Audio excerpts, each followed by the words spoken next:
Going to be talking about Christmas flowers a little bit today. It's we all look at this time of the year, you know, to look for flowers, but it's what what plants do we look at? Why do we see them? And is there any particular special meaning in any particular one? So we always see the poinsettia, amaryllis, Christmas cactus. We've got two Christmas cactus at home. They turned out to be Thanksgiving cactus because they were blooming for Thanksgiving. And they have just about worn themselves out. The flowers are just about gone on them now. But supposedly if the temperature and everything, the light is just right, they do bloom at Christmas time. There are two primary colors, red and white. I ran into a friend a few years ago, and I was by their house about 3 months ago, and she said that they have a pink Christmas cactus. So I took off two of the sections of it and seen if that old root, and it looks like one of them is going to, and it's pink. Yeah. So it's going to be a little bit different than what you might normally see as a Christmas cactus, either the red or the white. Also, rosemary is not really a flower; it's more of a bush, an herb. And holly, of course, holly. You know, the red green leaves and the red berries. Mistletoe, which is a parasite that lives basically in oak trees. And of course, the Christmas tree. That goes back a few years. And the one we're going to spend most of our time on today is the poinsettia. It's a little bit, it's got an interesting history. Does it have a history? Yes, it does. Where did it come from? Did it have any uses wherever it came from? What group of people have used it wherever it came from? And for what purpose did they use it? Who was responsible for bringing it to the United States? And who was he? And we'll kind of get into some of those things as we go along. What's its history? Well, a long time ago in a foreign, interesting country, there was a plant, and it was used to treat fevers, used in cosmetics, used as a dye. And who used it? Very frankly, it was the Aztecs. They found this thing growing up in the highlands in the late early winters, and they thought it was kind of unusual. They found ways to use it, and they had some practical purposes for it. So it's you know, it came to be used for something other than a Christmas time. But it just so happens that when it flowers, it's our Christmas time. So who was responsible for bringing it to the United States? Joel Roberts Poinsett. Well, where did the flower get his name? It came from him. His father was a doctor. He was a doctor, and he was actually the first ambassador to Mexico. He saw the flower and thought it was interesting and started playing with it, and he started propagating it and sent some of the cuttings and whatever his propagations back to the United States, and it kind of got its start from there. He was also not only my first ambassador to Mexico, but he was also the founder of the Smithsonian Institute. That I didn't know until I was doing the research on this particular flower, but he had a pretty interesting background. There on your handout there is a picture of it. It has an interesting history in that there was a young girl who was going to Christmas Mass at church in Mexico, and it was custom at where she lived to take something to the church to honor Christ and whatever, but she didn't have anything. So her brother told her to pick up anything and take it, because it would be received and welcomed. Well, on the way, she picked up a handful of weeds.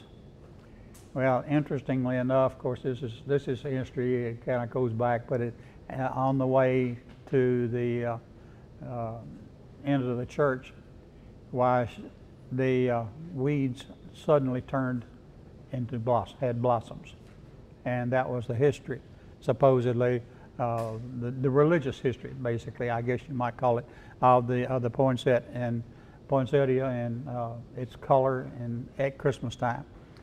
A lot of people think that the poinsettia is a poisonous plant. It's not poisonous. It may be a little bit of an irritant to skin. It has kind of a milky type of resinous, sappy part to the plant that if you break it, why it will bleed a little bit, and it's kind of milky looking. Some people are a little bit sensitive to it, and it may irritate their skin a little bit, but it's not a poisonous plant. If you drank a lot of it, it might not be real comfortable. You know, you might be upset a little bit, but actually, as far as being a poisonous plant, it's not. There are, believe it or not, there are a lot of house plants that we have in our homes that are poisonous, but this is not one of them. We're going to get into that poisonous part at a later time, so we won't get into that. Actually, the flowers are not really flowers. What part that we see, the red part of the plant is really a leaf or a bract, and the flower is that little pea-sized thing, 2 or 3 of them down in the center of the flower, and it's really not much bigger than a match head. But here the big flower, the color is big, size of a basketball, and it's several of those leaves or bracts out are what we actually see as the red color for Christmas. It's those little yellow things down in the middle. They're the flower. One thing that probably no one really knows that much is that they are susceptible to carbon monoxide. So if you happen to see some wilting of your leaves, you may want to have your carbon monoxide checked. Probably not a problem, but you might want to have it checked anyway. Somebody can come by and check it for you, because it will cause the leaves to wilt, and that might be an indication of a problem. There are other problems, and we'll get into some of those a little bit later on, but that may be one of the problems. There are lots. We always think of the big red poinsettia. Well, I think at the Opryland, they've got something like 15,000 of these things piled up into kind of a Christmas tree like. So if you want to go see some, that'd be a good place to go see them. It may cost you a little bit to get in and take a look, but it may be something. It's going to be a lot of poinsettias out there. And Cultivate their own. Yeah, they cultivate their own. Yes, it's the original color, the bright red that we normally think of as Christmas cactus. They have started breeding a lot of these things, and now there's one that's called Ice Punch. It's kind of a white and red. It's totally different than what you are accustomed to seeing as a solid red. Then there's also one called Winter Rose, which is one where instead of the leaves being straight out and leaf-like, they're very ruffled. They're kind of crinkly looking, so it makes it kind of look a little bit like maybe a carnation or something of that nature. It's totally different than what you might expect to see in poinsettia. Then they've also done some more breeding, and they've come in with a pure white. I haven't seen one of those. I've just seen some pictures of them. I don't know if any of y'all have ever seen a pure white poinsettia or not, but it's something that would be interesting to see. And but it's been taking a little bit of breeding and a little bit of study and work to get those things in. Then there's another one, which is basically, it's a little bit like the one that we talked about earlier, the Ice Punch, except it's a lot lighter. It's kind of a pinkish with some white in it. So it's they're coming in with a lot of different varieties and colors in the poinsettia. The poinsettias, I don't know if did you ever know that if you let it grow in an area where it could be grown outside, it turns into a tree. A tree. It's not a big tree. It'll grow up to around 15, maybe 20 feet tall. But it's got to be in an area, I think they do this in maybe some in Florida and in California, places where it doesn't get down and they don't have an awful lot of freezing temperatures. But you can see there's on page 9 of your handout, there's one that's a little tree. They can get up, it says here 4 to 10 feet. Well, I've seen in some places that it was 10 to 15 feet. MTSU has, I was going to get to that. I was over at MTSU about 8 or 9 years ago, and they have a greenhouse there. And Dr. Warren Anderson, who is also a master gardener, but we were going through there and looking, and he says, "Oh, by the way, standing over there," he pointed over to the wall. He says, "That's a poinsettia." And they've been growing this thing for about 25 years. It had been in that greenhouse. Of course, it had been protected from the cold and whatever. And it was close to, floor to ceiling in here. But they had it in a container. And it was not exactly the prettiest tree you ever saw, but here it was, something that was totally different than anything that I had ever seen as far as a poinsettia was concerned, because it was about 400 times bigger than what I'd ever seen also. They've also come up with hanging baskets. You wouldn't think that you would think if you could get into the breeding processes of some of these things.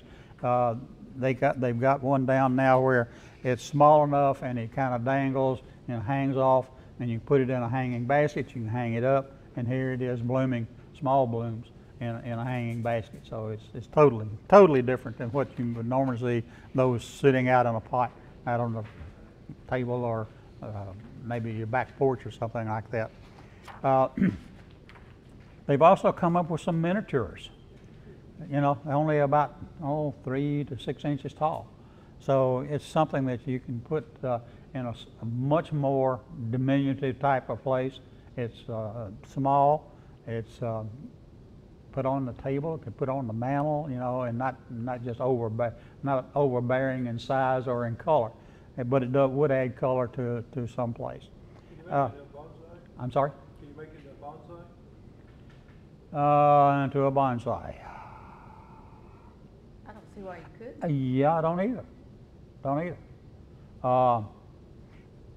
If Brussels bonsai in Olive Branch, Mississippi would know specifically because they grow bonsai for Yes. sale. Yes. It's the largest bonsai outlet in the world. Yes. Brussels. Brussels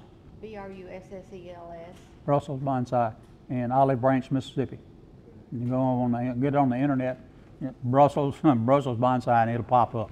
So it's we get something from them just about every 3 or 4 months.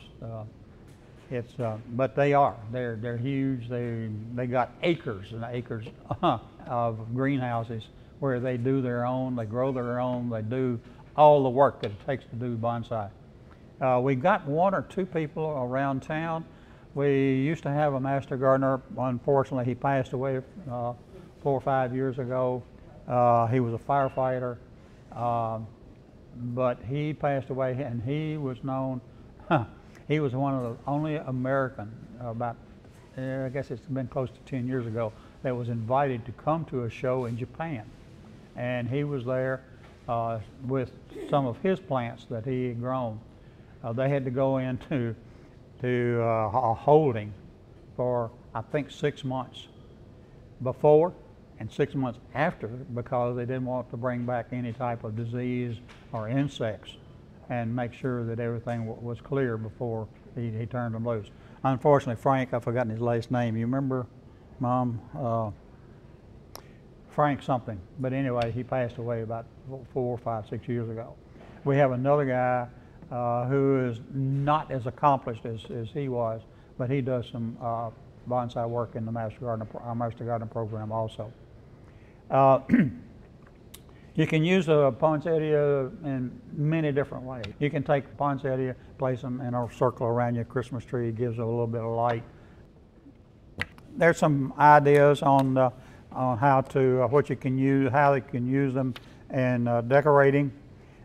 Put them on the windowsills, miniatures that can use where your miniatures can be used. Can integrate them into other plants with ferns and amaryllis and Norfolk Island pine, cyclamen, holiday cactus, Christmas cactus, and whatever. So it depends on you and what you would like to do with them as to how you would like to use them.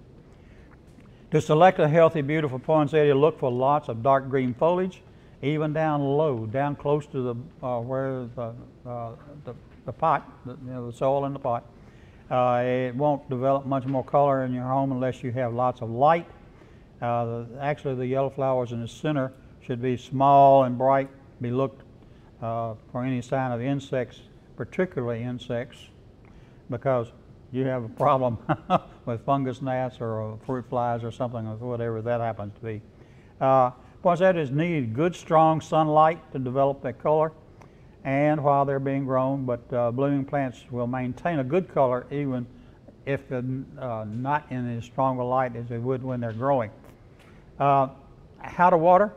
Keep the soil evenly wet, but don't let it stand in water, because this will cause root rot and cause the plants to die. Poinsettias prefer a temperature of around 60 to 70 degrees. That's where they do the best.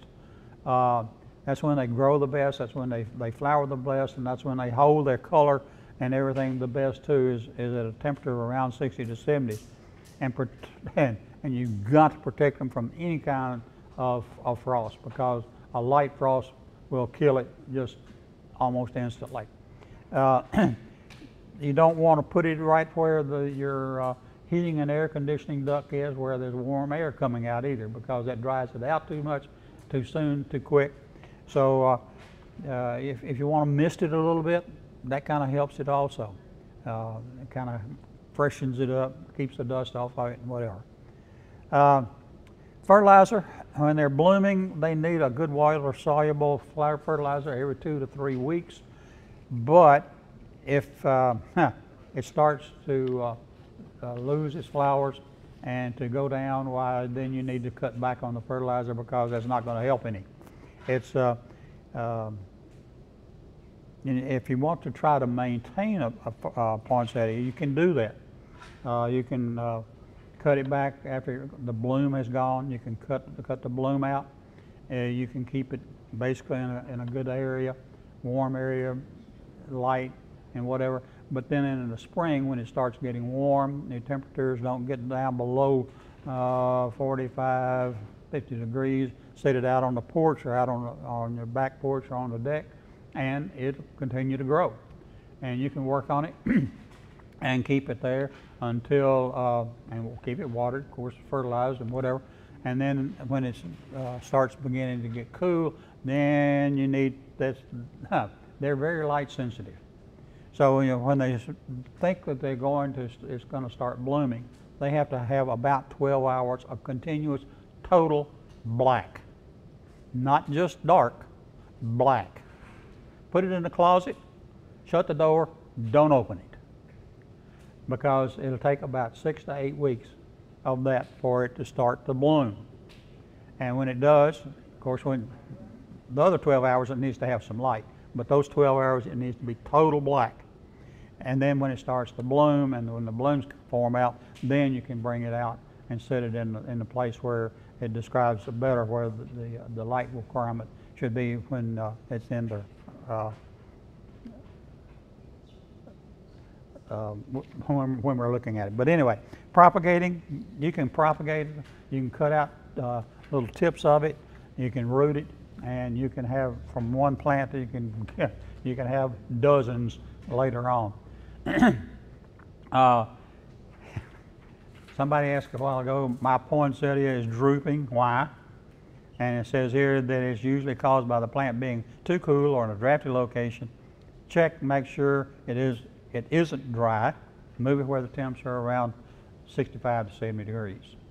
So that's if you're having a problem with those things drooping like that, that may be a way to solve the problem. What causes some of the leaves to become twisted and puckered or sticky? Usually an insect problem. And this can be taken, you can correct this by using a little bit of an insecticide, lightly, or a little soap and water, or just hold it under the faucet for a few minutes and wash them off. Those are the easy ways. So, you know, if you're having a problem with that, you may want to look at it. Leaves turn yellow and drop. On a young plant, often placed where it's too hot or dry, make sure the soil stays evenly moist, but not overly moist, because it will develop a root rot if it's too wet. And of course, if that happens, then it will die. Leaves look shriveled and dry. Poinsettias are kept too dry, or the temperature or the atmosphere is not humid enough, then they will tend to shrivel up and fall off also. Look pale and bracts to drop, too little light. Move the plant to a brighter area where it can get more light, more sunlight particularly. But if you're going to put it in an area where it wants to get sunlight, you have to make sure that, say you don't set it so close to the window that those temperatures will drop too low if it's too cold outside. And particularly if you have curtains or shade there, you don't pull them around the plant up next to the window at night, because again, it will get too cold, and the cold will have a problem to hurt the plant. Moldy looking patches on the leaves, well, that's going to be a fungus of some type, and powdery mildew or something of that nature, and it's going to cause those leaves to probably to fall and the plant to look bad. Sometimes the color seems to fade. What can you do? The color on the poinsettias naturally fades as the plant ages. If the fading is in patches, it's usually associated with overwatering. Again, we get back to, they like to be moist, but they don't like to be wet. So be careful with that. Basically, I'm through.